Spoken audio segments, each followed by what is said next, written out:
Good morning everyone. Today I'm presenting a seminar on snake bite. My moderator is Kolla sir. Coming to introduction, snake bite is an acute life-threatening emergency and India is estimated to have the highest snake bite mortality in the world. According to WHO estimates, there are around 83,000 snake bites per annum with around 11,000 deaths per annum. Most of the fatalities are due to the victim not reaching the hospital in time where the definitive treatment can be administered. Approximately 2,000 varieties of snake species are found in the world, of which 236 species are only found in India, among which 52 are venomous. The venomous snakes are found in India belong to three families, that is Elapidae, Viperidae and Hydrophidae. The most common Indian elapids are Indian cobra, Indian krait, Russell's viper and saw-scaled viper.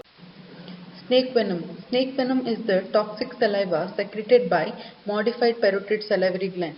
The features of snake venom are as follows. The physical appearance is, it is clear umber-colored fluid when taken fresh.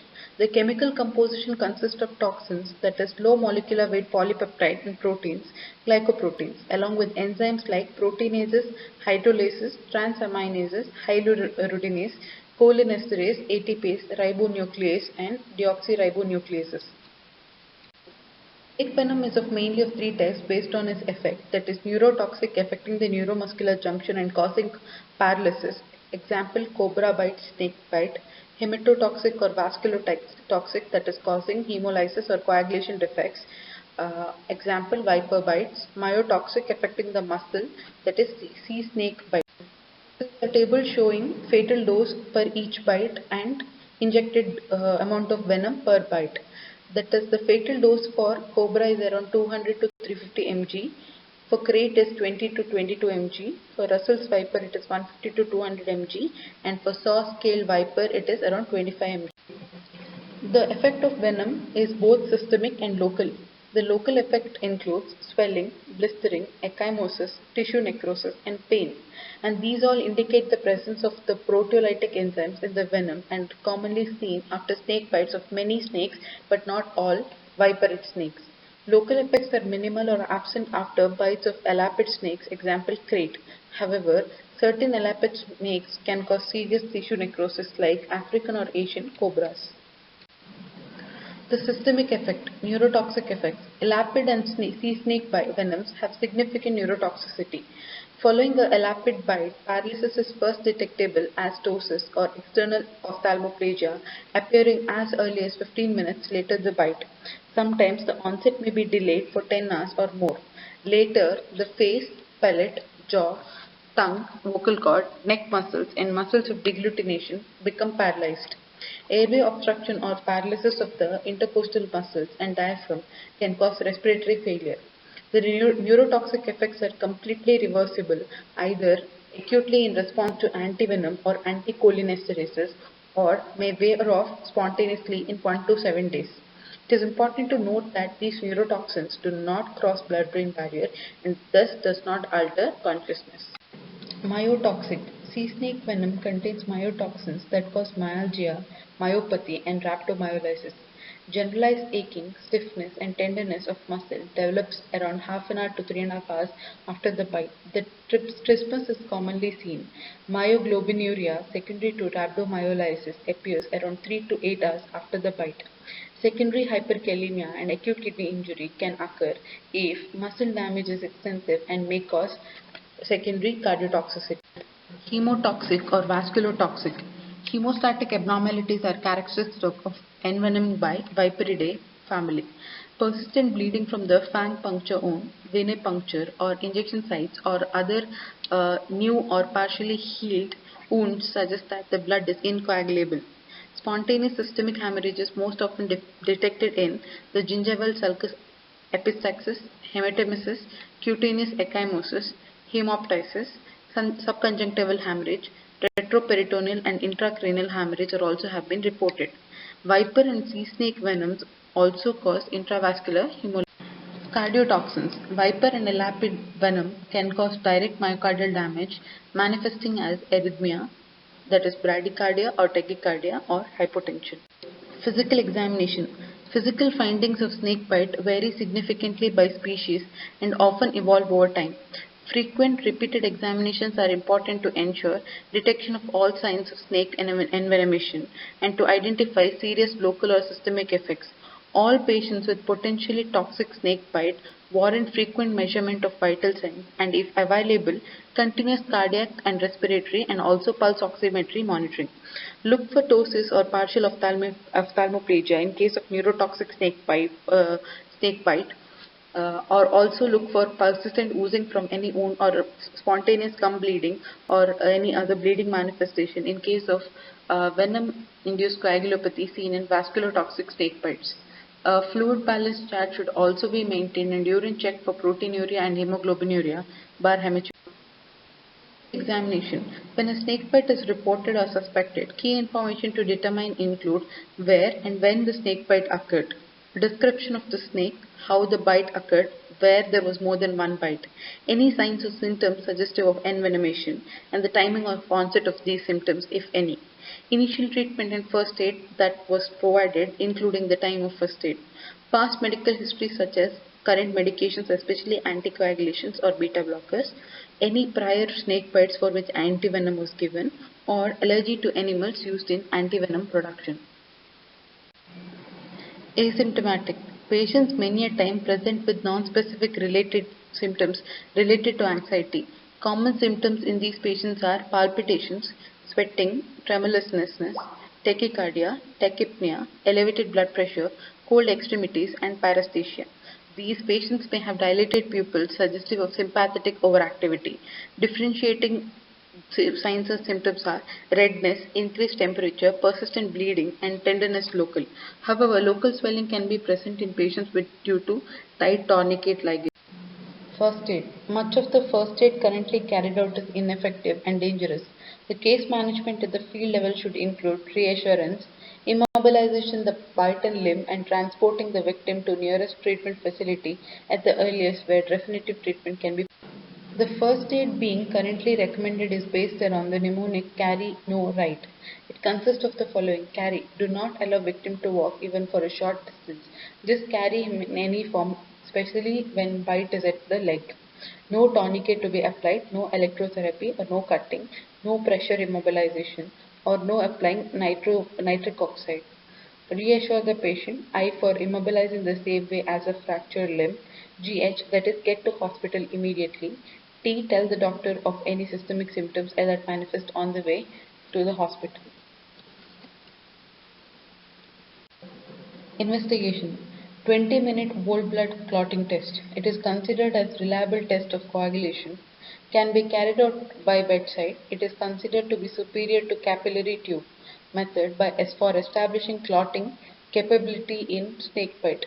2 ml of fresh venous blood should be placed in a fresh, clean and dry glass vessel, preferably test tube, and left undisturbed at ambient temperature for 20 minutes.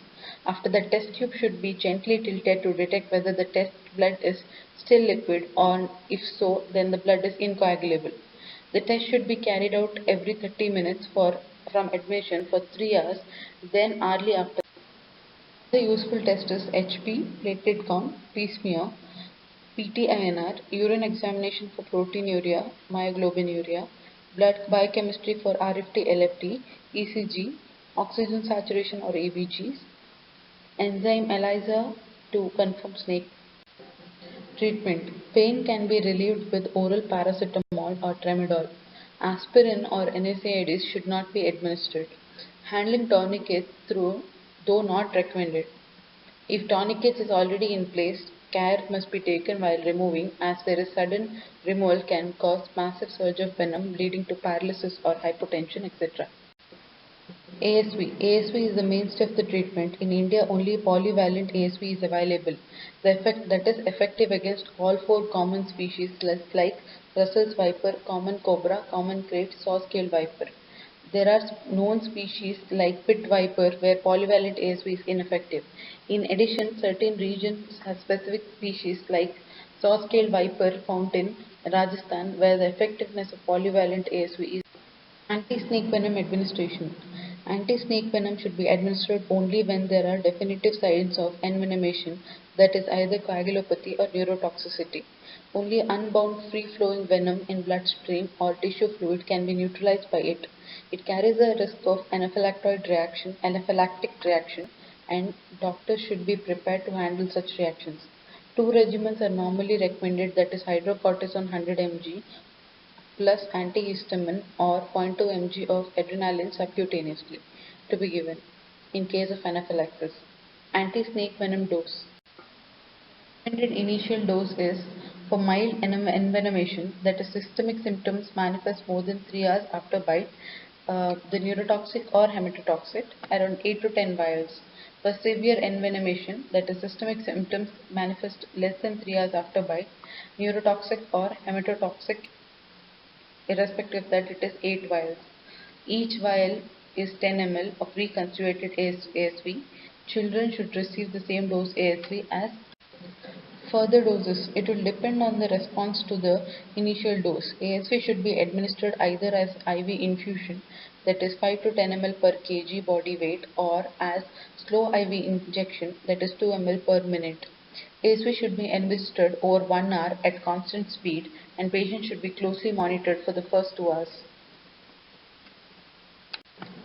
In victims requiring life-saving surgery, a higher initial dose of ASV is justified, that is up to 25 vials, solely on the presumption that coagulation will be restored in 6 hours.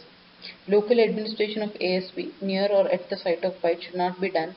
It is ineffective, painful, and can lead to intracompartmental neostigmine. It is an anticholinesterase which is particularly effective in postsynaptic neurotoxins such as those of cobra, and is not useful against presynaptic neurotoxin, that is common krait and Russell vipers. Neostigmine test should be performed by administering 0.5 to 2 mg IV, and if neurological improvement occurs, it should be continued every 30 minutes for next 8 doses of anti-snake venom. After initial ASV dose, no additional ASV should be given until the next clotting test at 6 hours. This is due to inability of the liver to replace clotting factors in less than 6 hours. If whole blood clotting test more than 20 minutes, repeat dose of 5 to 10 ASV, that is half to 1 full dose, should continue 6 hours till coagulation is restored or species is identified against which polyvalent ASV is ineffective. The ASV regimen for neurotoxic envenomation is not clear. After 1 to 2 hours of initial dose, patients should be reassessed, and if any symptoms have worsened or have not improved, a second dose of ASV should be given. This dose should be same as the initial dose, that is 10 vials, and then discontinued.